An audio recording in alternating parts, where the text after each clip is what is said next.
What's going on, people? We are Tottenham TV and welcome back to another Tottenham update. We're still in the transfer window, even though it has been quiet on the transfer front in recent weeks, but we do have some updates to bring you today, talking about Ndombele and Giovanni Lo Celso. And Sky Sports said today that Villarreal are targeting a double deal for Tottenham duo Giovanni Lo Celso and Tanguy Ndombele. Fabrizio Romano says Villarreal are working on Lo Celso and have also discussed Ndombele. Both deals are a loan with an option to buy clauses, but could come mandatory with targets achieved, which is interesting. He also said that Villarreal are confident of signing Giovanni Lo Celso from Tottenham. A fresh round of talks will take place soon in order to reach full agreement. Villarreal are confident on Lo Celso. Talks will continue next week, and it is getting closer. Matti Moretto says Giovanni Lo Celso's desire to return to Villarreal is key in the contacts between the clubs. It is expected that Tottenham and Villarreal will reach full agreement this week. And CL Merlo says that Villarreal and Tottenham are at the final stages of negotiations for Giovanni Lo Celso now. So it looks as though at least the Lo Celso deal is nearing conclusion, and it looks as though they are interested in Ndombele as well. So happy news there. Yeah, I mean, when it comes to Ndombele, how many times we heard different clubs interested in this and that. Maybe the fact they're already in negotiations for Lo Celso might help move it along, and maybe they could do a good deal. The Lo Celso one looks like, I think that's been one in the pipeline for a long, long time, hasn't it? So let's hope that one is one which can get over the line sooner rather than later. I'm not going to hold my breath on Ndombele to Villarreal. If they were fretting over the money to spend on Lo Celso, doesn't make me believe they're going to have the money to spend on Ndombele just yet, unless it's a very good deal for them. So hopefully I'm wrong, and that is something they can do, and it could benefit them having both of Ndombele and Lo Celso. But I'm just more confident on the Lo Celso deal. I don't know about Ndombele to them. Yeah, I mean, do you think it's a case of Villarreal just throwing in Tanguy Ndombele's name in there just to hurry things up a little bit, being like, you know what, if you give us Lo Celso for this, then we'll take Ndombele? No, I think it's Spurs chucking it in there. It's like, you're taking Lo Celso, you might as well take Ndombele as well. Why not? I think that's probably more likely. Yeah, it's a shame that no other clubs are really interested in Ndombele, because you think back to time when we signed him, he was one of the hottest properties in football. I think even from what he's shown at Spurs, I think he has shown a lot of quality. The problem is, it's just more how he's been treated by managers, and there has to be a reason for that. It's more that than the fact that he's been that bad when on the pitch. I think a lot of the time he's shown how talented he is and what unbelievable ability he has. But it's all about marrying that with a work ethic and application. Attitude, yeah. That's always been his issue. So unfortunately, it's just the fact that he's on so much money that's stopping the move, I think. Yeah, absolutely. If he was on like a fraction of that, of what he should have been on when he came into the club at that age, you know, it probably would have been easy to get rid of him, to be honest. But let's move on. Let's talk about Destiny Udogie now of Udinese. Ali Gold says Tottenham are confident of tying up a deal in the coming days worth around £22 million, including add-ons for Udogie. And the Standard are reporting that Spurs do not plan to bring Udogie to their Hotspur away base to conclude a deal, rather seeing the player agree personal terms on a long-time contract before undergoing a medical in Italy. So it looks as though this one as well is in the final stages. He will be loaned back to Udinese, and we will have some interesting content coming your way on Udogie as well. Yeah, and obviously he's not going to be part of the team this season. He's, as you say, he's going back on loan, so it's just one for the future. But I'm glad that we're sorting these kind of players out and we're thinking and planning ahead, because I think it's important not to lose sight of what the future of the club looks like. As much as it's important to back content, given what he wants now, which is what we're doing, we also can't take our eye off the ball. And you know, a few years down the line, you don't want to be left in a situation that has been that we've had, and I think many other clubs have had as well, where you're just looking at win now, and then a few years down the line, the team has aged and you haven't thought about the future, and all of a sudden you have to get rid of like a whole squad. You have to do a complete rebuild in a very, very short amount of time. So the fact that we're looking at the long term, we're looking at Perisic to replace him already, pretty much, aren't we? In Udogie, and I think this guy looks like he's got serious ability. At 19 years of age, he already looks like a really attacking wing back in Serie A, of 5 goals and 3 assists last season. So I'm very excited to what he's going to bring, and I'm definitely going to be looking at Indonesia games this season, see how he does. And yeah, I think it's good. It's a very exciting signing for the future. Absolutely, and you're talking about a player in terms of output at that age is second in Serie A, only second to Perisic last year. So yeah, I think it's an absolutely brilliant deal to do, and I'm very excited to see him put on the colours next season. That's for sure. Next up, Nicolo Zaniolo once again, and Longari says that talks are on for Zaniolo to Tottenham. Discussions with Thiago Pinto, who was in London on Thursday. We did hear from a source of ours saying that Conte's only going to consider it if it is a loan move because of his injury problems. But what are you thinking about on Nicolo? Yeah, I think that's probably right, and I think that's what's holding up the deal. I reckon we want a loan with an option to buy, and I reckon that we're not bidding enough with the option as well. We're hearing that Roma want like 50 million euros as a fee with the option to buy, and Spurs are only going as high as 25 plus 10 million add-ons, I read today. So that would definitely hold up the deal with the talent Zaniolo has. Roma want to get a fair price, and the thing is, talent perspective, you could argue he's a 50 million pound player, but it's just everything that comes with it, whether you want to risk that kind of outlay on him.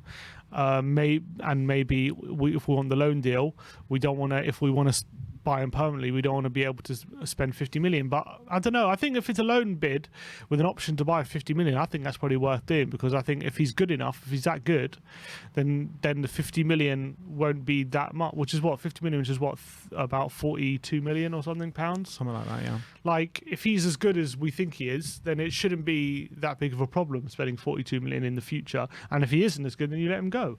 So hopefully we just get the right deal for him, and then that really completes the forward line. All right, so that's Nicolo Zaniolo. I know I've made my feelings on him not really secret. I think that he would be really good for Spurs and fit the bill we were looking for in a kind of competition for Dejan Kulusevski on that right-hand side. But let's talk about Bryan Gil now. As Dario AS are saying that Valencia want Bryan Gil to replace Guedes, who is Wolves bound. We've seen pictures of him arrive at the Wolves training ground today, so it does look like that move is pretty much signed, sealed and delivered. And it is rumoured to say that Valencia want Bryan Gil to replace him. Do you reckon that'll be on a loan move or a permanent? I reckon loan, maybe with an option, I reckon, or something to buy. I think if they're looking for him to replace Guedes, who I think was a big player for them, and they sold him for big money, I don't think they're going to buy a player just on loan to fill a gap unless they've got another player in the pipeline and down in the future. I think they're going to sign Gil with a view to him being the permanent replacement, and it doesn't mean that they're going to sign him permanently straight away. But I do think I don't think Valencia are going to sign him just to loan him out. I think they're going to want a potential option in there, or even obligation in there. So this could be the end of Gil, unfortunately, if it does happen, which would be a shame, because I do think he's talented. And you know, he was on the bench on Saturday, and I thought he was coming on. He was warming up, but he didn't end up coming on the pitch. But yeah, it just hasn't worked out if he leaves, unfortunately. And we'll see what happens. Maybe it will be just a straight loan. I'll be fine with that, because it means he'll come back and potentially come back a much better player, which I'd be happy with.